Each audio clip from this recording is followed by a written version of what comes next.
దెయ్యాలు వేదాలు వల్లించినట్టుందండి. ఏంటంటే గతంలో ఆయన చేశాడు నియంతలాగా ప్రతి ఒక్క రంగాన్ని ఆయన గుప్పిట్లో పెట్టుకొని భూ కబ్జాడా, ఇసుక కబ్జానా, లిక్కరా ఎన్నో స్కాములు చేసి పేద బడుగు బలహీన వర్గ తాత ముత్తాతలు ఇచ్చిన కాడ ఆస్తి ఆయన పేరు ఆయన స్టాంప్ వేసుకున్నాడు. మరి ఈయన ఏంటంటే ఈయన మాటలు ఎవరు నమ్మే విధంగా అయితే లేదండి. అంటే నిన్నగాక మొన్న ఆయన ఇంటి చుట్టూ తగలబెట్టుకొని నన్ను ఎవరో తగలబెడుతున్నారని చెప్పాడు. పెద్ద కంచి కట్టుకొని జైల్లో ఉన్నట్టు ఆయన ఉండి ఆయన కంచి తగలేసుకొని ఇప్పుడు చంద్రబాబు నాయుడు గారు అటువంటి పనులు చేయండి. ఏదన్నా మేము ఉంటే ఒకరి ఇల్లు నిలబెడతారే కానీ చంద్రబాబు నాయుడు గారు ఒకరికి గూడిస్తారే కానీ ఇలాగ ఆయన కార్యాలయం ఆయన తగలబెట్టుకొని ఈయన మీద చెప్పాల్సిన అవసరం లేదు. ఇదంతా వాస్తవం, జరిగింది నిజం. కాబట్టి ఎవరైనా చేసిన తప్పుకి శిక్ష అనుభవించాల్సిందే. అన్ని బాగున్నాయి, ముందు అవి కూడా బాగా చదువుతాయి. క్రమేణా అవుతాయి, అన్ని అవసరాలు అయిపోతాయి, క్రమేణా అవుతాయి. మరి లేదా మరి రోడ్లే లేవు పాత గవర్నమెంట్. ఇప్పుడు కొత్త గవర్నమెంట్ అవుతా ప్రమాణం అవుతుంది సార్. అన్ని వస్తాయి, క్రమేణా డెవలప్ అవుతుంది. ఎలాగ చేస్తారు, ఎందుకు చేయడం? నువ్వు చేసిన వ్యక్తే కదా, చేయబోని వ్యక్తి భయపడాలి మనం. జగన్మోహన్ రెడ్డి మీడియాతో మాట్లాడుతూ నెక్స్ట్ మా గవర్నమెంట్ వచ్చిన తర్వాత పరిగెత్తించి కొడతాం అది ఇదని మాట్లాడతాం సార్, మీరేమంటారు? అలాంటి వాడి గురించి మాట్లాడు కూడా చాలా తక్కువే. అసలు నువ్వు అపోజిషన్ లీడరో కాదు, సరే ఎమ్మెల్యే కింద గెలిపించారో మాజీ ముఖ్యమంత్రి, ఇక్కడికి వచ్చి ప్రజల ప్రాబ్లం ఏం పడుతున్నాయి దాని గురించి మాట్లాడకుండా ఇష్టం వచ్చినట్టు మాట్లాడతారు. బట్టలోడు తీసుకొని కొడతా అంటే నిన్ను బట్టలోడు తీయకుండా కొట్టారు కూడా. అలాగే నువ్వు కళ్ళలో కూడా ఇంకా అసలు నెక్స్ట్ సీఎం కూడా అవ్వవు, నీ మాట తీరు మారదు, నువ్వు మారవు. నిన్ను చూస్తుంటే ఆంధ్ర రాష్ట్రంలోని ప్రతి ఒక్కరు తలదించుకునే పరిస్థితి తీసుకొస్తున్నావు. బాగానే ఉందండి, అన్ని రోడ్లు గేట్లు అన్ని పనులు బాగా చేస్తుంది. పెన్షన్ కూడా ముందుగా ఇస్తుంటుంది. అంత ప్రస్తుతానికి ప్రజలు ఇబ్బంది లేకుండా ఉన్నారండి.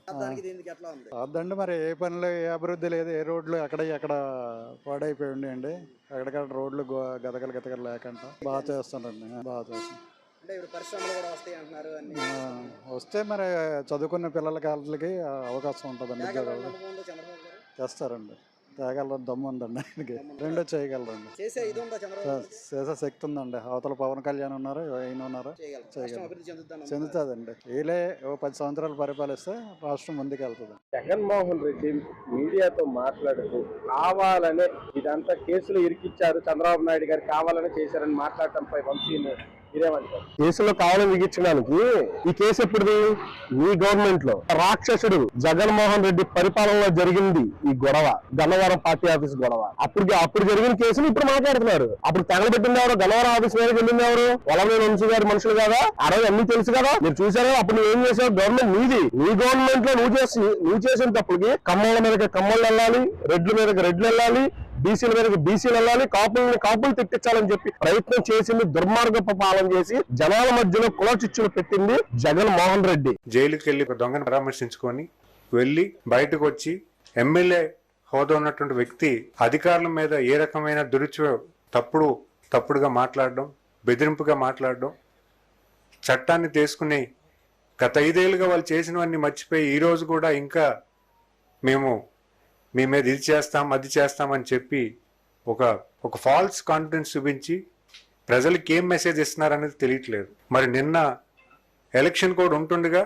మిర్చి మార్కెట్కి వెళ్ళి అక్కడిని రైతులకి ఏదో సాయం చేస్తున్నామని యాక్ట్ చేస్తూ, అంటే అక్కడ ఎలక్షన్ కోడ్ ఉంటుండగా ఎలక్షన్ కోడ్ లో వెళ్ళకూడదని తెలిసి కూడా అధికారులు మేము ప్రొటెక్షన్ ఇవ్వలేము, మీరు వెళ్ళకూడదు, ఇది ఉల్లంఘన అని చెప్పినా కూడా ఆయన వెళ్ళి అక్కడ రైతులకి ఏదో సాయం చేస్తామని చెప్పి నటిస్తూ ఆల్రెడీ గవర్నమెంట్ రైతుల పక్షాన్ని నిలబడి రేటు ఆల్రెడీ మనం చూసాం, వారం రోజులుగా రేటు పెరుగుతూ ఉంది, రేటు కూడా ఇంక్రీజ్ అయింది, 10,000కి పైన అయింది. గవర్నమెంట్ ఆఫ్ ఇండియాతో వర్క్ చేస్తున్నారు, ప్రభుత్వం పనిచేస్తుంది. అక్కడ పార్లమెంటరీ అధ్యక్షులు అయినటువంటి శ్రీకృష్ణదేవరాయలు ఆయన మాట్లాడుతున్నారు, తెలుగుదేశం పార్టీ పార్లమెంటరీ అధ్యక్షులు.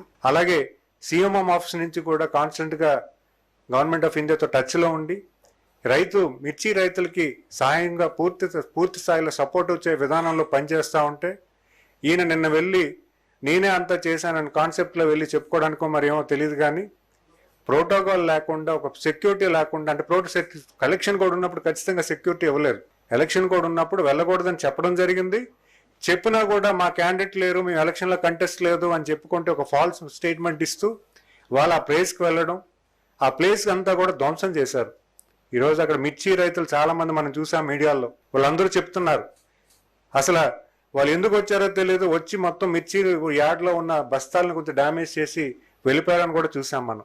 మరి ఈరోజు బొత్స సత్యనారాయణ గారు ఆయన వెళ్ళి గవర్నర్కి ఏమో రిప్రజెంటేషన్, మాకు సేఫ్టీ లేదని. మీరు చేస్తుంది ఏ రకంగా భావ్యం?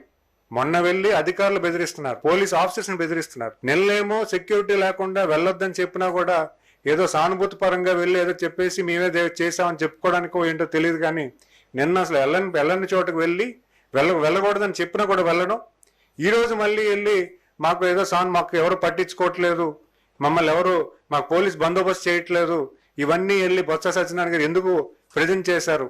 అంటే ప్రజల దగ్గర సానుభూతి తెచ్చుకుందాం అనుకుంటున్నారా, లేకపోతే ఏం చేద్దాం అనుకుంటున్నారు? ఎటువంటి మెసేజ్ మీరు ఇద్దామని అనుకుంటున్నారు ప్రజలకి? మొన్నేమో బెదిరింపులు, పోలీసుల మీద ఇచ్చేసేస్తాం అది చేసేస్తామని. నిన్నేమో సెక్యూరిటీ లేకుండా పోలీసులు వెళ్ళకూడదు, మీరు ఎలక్షన్ కోడ్ ఉందని చెప్పినా కూడా వెళ్ళడం. మరి ఈ రోజేమో మాకు సేఫ్టీ లేదు, సెక్యూరిటీ లేదు, మాకు సేఫ్టీ కల్పించదని చెప్పడం ఎంతవరకు ధర్మం అని చెప్పి నేను ఈ వేదిక ద్వారా అడుగుతున్నాను. ఇది ఖచ్చితంగా ప్రజలను తప్పుదావ పెట్టి తప్పు ఆలోచనలో తీసుకువెళ్ళడానికి, ప్రజల దగ్గర సానుభూతి తెచ్చుకోవడానికి వాళ్ళు చేస్తున్న ప్రయత్నం తప్పించి ఇంకోటి ఎటువంటి సందేహం లేదు. ప్రభుత్వం ఖచ్చితంగా చెప్తా ఉంది, ఖచ్చితంగా ప్రొటెక్షన్ ఇస్తుంది, వెళ్ళొద్దని చెప్పారు, అయినా సరే వెళ్ళారు. సో దీన్ని తీవ్రంగా ఖండిస్తున్నాను. ఈరోజు బొత్స సత్యనారాయణ గారు చేసినటువంటి ప్రయత్నం తీవ్రంగా ఖండిస్తున్నాను. నిన్న జగన్మోహన్ రెడ్డి గారు ఆయన పర్మిషన్ లేకుండా కూడా వెళ్ళడం కూడా మేము తీవ్రంగా ఖండిస్తున్నాం. అది వ్యతిరేక చర్యని.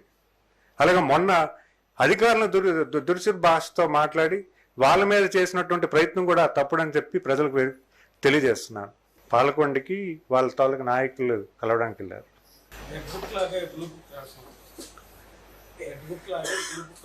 బ్లూ బుక్ రాయాల్సిన అవసరం ఏముంది సార్? మేము పీస్ఫుల్ వాతావరణం కోరుకొని పరిపాలన చేస్తున్నారు గౌరవ ముఖ్యమంత్రి వర్లు. ఎందుకంటే ఈరోజు రాష్ట్రానికి ఒక కొత్త మళ్ళీ ఇమేజ్ బిల్డింగ్ చేయాల్సిన అవసరం ఉంది. రాష్ట్రం అంతా కూడా గత 5 ఏళ్ళ పరిపాలనలో ఎంతమంది రాష్ట్రం వదిలి వెళ్ళిపోయారు. ఈరోజు పరిపాలన మంచి పీస్ఫుల్ వాతావరణం తీసుకెళ్దాని ఆలోచనతో అంత అవమానం జరిగినా కూడా గౌరవ ముఖ్యమంత్రి వాళ్ళు వేచి ఉంచి ఈరోజు మనం రాష్ట్రం ముందు, రాష్ట్ర భవిష్యత్తు ముందు అని ఆలోచన సదుద్దేశంతో ముందుకు వెళ్తున్న ఈ తరుణంలో వీళ్ళు రెచ్చగొట్టే ప్రయత్నం చేస్తున్నారు. ఎంఎస్ఎంఈ సర్వే చేస్తున్నాము. 50% సర్వే కంప్లీట్ అయిపోయింది, మోర్ దాన్ 50% అయిపోయింది. గౌరవ ముఖ్యమంత్రి వాళ్ళు March 15th డెడ్ లైన్ ఇచ్చారు. March 15th కల్లా కంప్లీట్ చేయమని చెప్పడం జరిగింది. వచ్చాక టైం ఎక్స్టెన్షన్ అడిగాం, ఎందుకంటే సచివాలయ ఎంప్లాయీస్తో మేము మల్టిపుల్ సర్వేస్ జరుగుతున్నాయి ప్యారలల్గా. సో వాళ్ళు కొంత టైం అడిగారు. సో కలెక్టర్స్తో రెగ్యులర్గా కాన్ఫరెన్స్లు పెట్టుకున్నాం, కలెక్టర్స్తో ఫాలోఅప్ చేసి కంప్లీట్. పెన్షనల్ వెరిఫికేషన్ జరుగుతుంది. డిజేబిలిటీ పెన్షన్ అనేది వెరిఫై చేస్తున్నారు. అదొకటే, ఆ ఒక్క వర్టికల్. అంటే చాలా ఎక్కువ నెంబర్ ఉంది, సుమారు 8 లక్షల పైన ఉన్నాయి. సో ఇప్పటికి సుమారు 1,20,000 వరకు వెరిఫై చేయడం జరిగింది. అంటే వెరిఫికేషన్ కూడా మేము ప్రెజర్ చేయట్లేదు, చాలా చాలా స్లోగా స్టడీగా వెరిఫికేషన్ జాగ్రత్తలు తీసుకొని మరి వెరిఫై చేస్తున్నారు.